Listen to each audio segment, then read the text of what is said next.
Bonjour à tous, on se retrouve dans cette troisième partie sur le chapitre 15 des transferts macroscopiques d'énergie.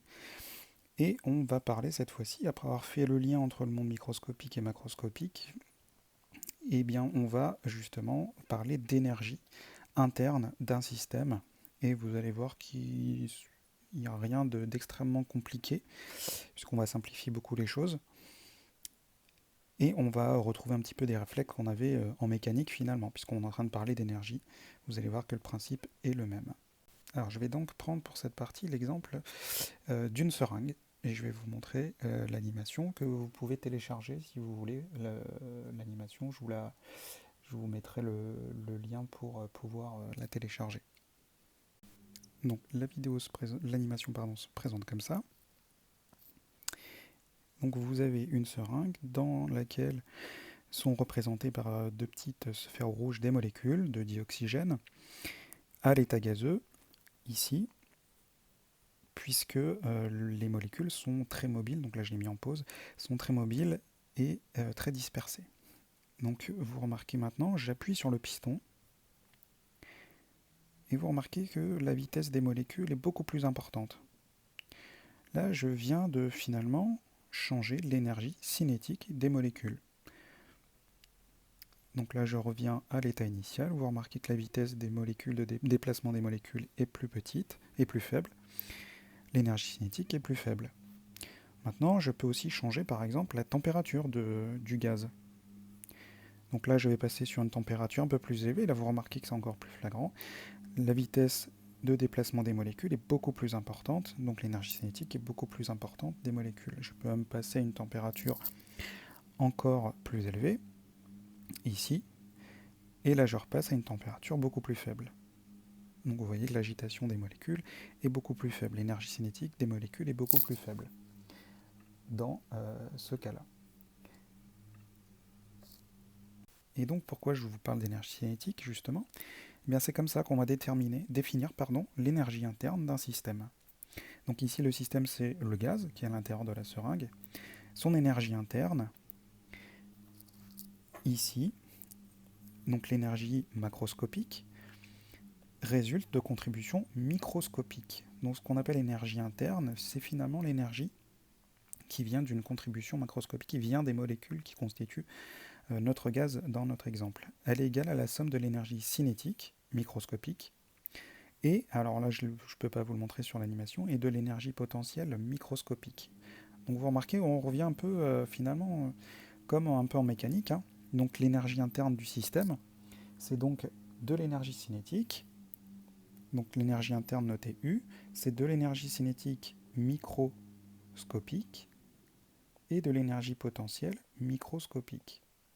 Alors l'énergie potentielle microscopique, c'est dû aux interactions gravitationnelles et électromagnétiques entre les entités du système, entre les molécules. Donc ici, euh, l'énergie interne résulte, cette énergie interne vient, si vous préférez, de l'énergie cinétique microscopique et potentielle microscopique. Donc ça vient d'une échelle microscopique, cette énergie macroscopique. Alors cette énergie macroscopique interne, elle n'est pas la seule finalement présente ici quand je parle de l'énergie totale d'un système. L'énergie totale du système, ce sera donc son énergie interne, mais il ne faut pas oublier aussi que ce gaz il se situe à une certaine altitude. Si vous le tenez la seringue dans les mains et puis que vous vous déplacez à 3000 mètres d'altitude avec cette seringue, il faut penser aussi à son énergie potentielle macroscopique cette fois-ci, due au poids du gaz. Et on n'oublie pas non plus, par exemple pendant ce déplacement où vous êtes déplacé avec cette seringue, vous aviez une vitesse V, il ne faut pas oublier non plus son énergie cinétique, macroscopique. Alors pour faire simple, nous, dans ce chapitre en terminale, on se limitera à des cas où l'énergie cinétique et macroscopique sera considérée comme constant. Donc il n'y aura pas de déplacement par exemple de la seringue ici dans le chapitre de terminale. Pourquoi on simplifie comme ça? Vous allez voir justement, c'est pour la suite. On ne peut pas mesurer l'énergie interne. Par contre, ce qu'on peut mesurer, c'est une variation d'énergie interne. Ça, on est capable de le mesurer, delta U, dont l'énergie mécanique est constante. Donc c'est là où j'en viens ici. On est dans le cas où l'énergie mécanique macroscopique est constante. Et donc l'énergie de notre système se résume à uniquement son énergie interne, donc en contribution microscopique. Donc là, dans ce cas-là, on peut écrire que l'échange d'énergie avec l'extérieur peut se faire soit par un travail, c'est-à-dire que je vais pouvoir apporter de l'énergie au système par l'intermédiaire d'un travail, le travail d'une force, ou par un transfert thermique. Et donc on peut écrire que la variation d'énergie interne est égale à l'énergie fournie par un travail plus l'énergie fournie par transfert thermique. C'est ce que je vous ai montré finalement avec la seringue, sans que vous le sachiez tout à l'heure. Donc tout à l'heure avec la seringue, ici, dans la première partie, l'énergie cinétique des molécules a été modifiée. Pourquoi? Parce qu'en déplaçant le piston ici, eh bien j'exerce une force. Alors je vais essayer de vous trouver une couleur que vous pouvez voir correctement. J'exerce donc une force, F, sur un déplacement de A vers B, donc sur un déplacement AB, j'exerce une force.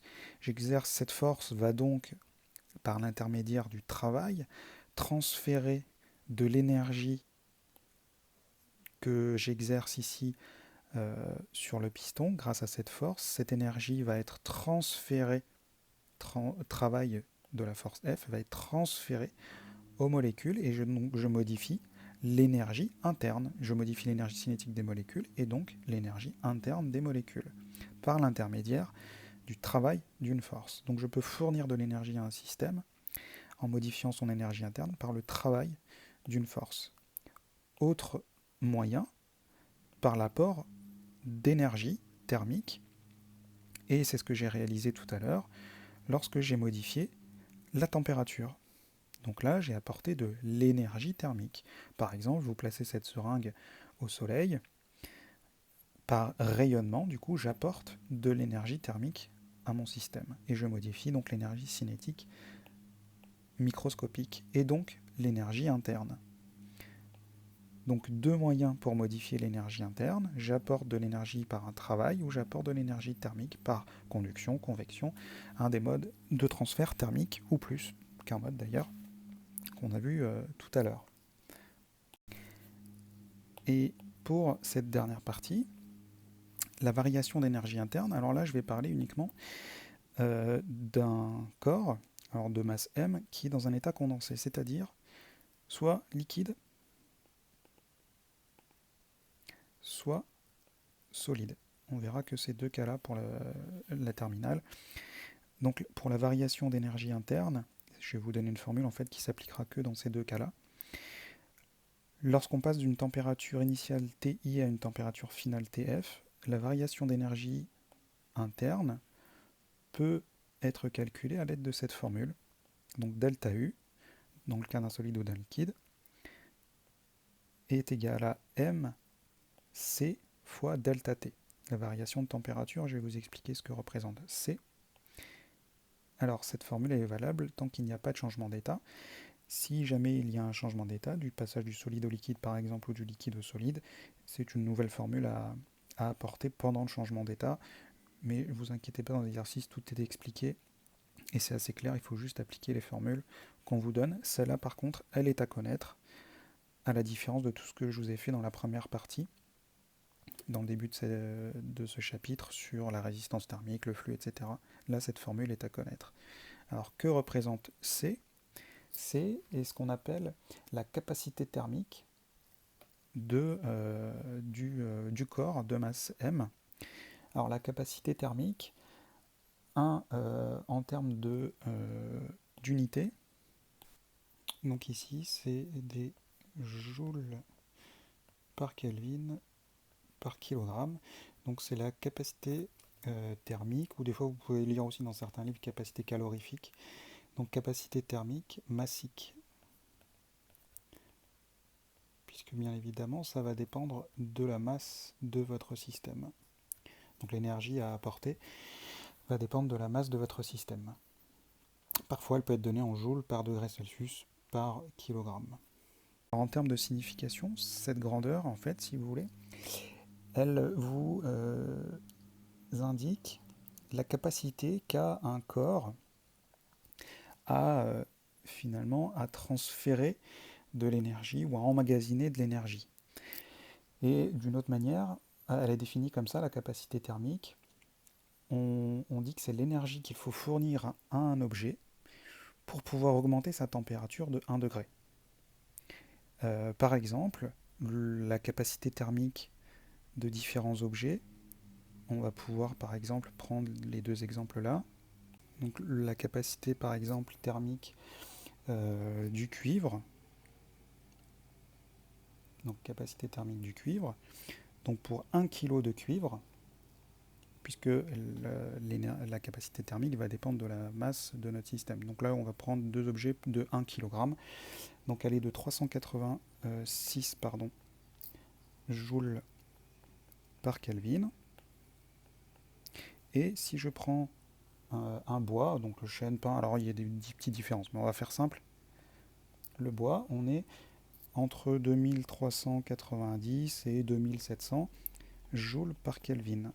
C'est-à-dire que un morceau d'1 kg de cuivre et un morceau d'1 kg de bois, vous voyez que le cuivre, il faut fournir une énergie beaucoup plus faible pour que le morceau de cuivre passe par exemple de 20 degrés à 21 degrés, pour augmenter sa température de 1 degré. Alors que le bois, il va falloir fournir une énergie beaucoup plus importante, presque 10 fois plus importante, pour que sa température puisse augmenter de 1 degré. Donc voilà sur la capacité thermique et donc la variation d'énergie interne d'un système liquide ou solide dans notre chapitre ici de terminal.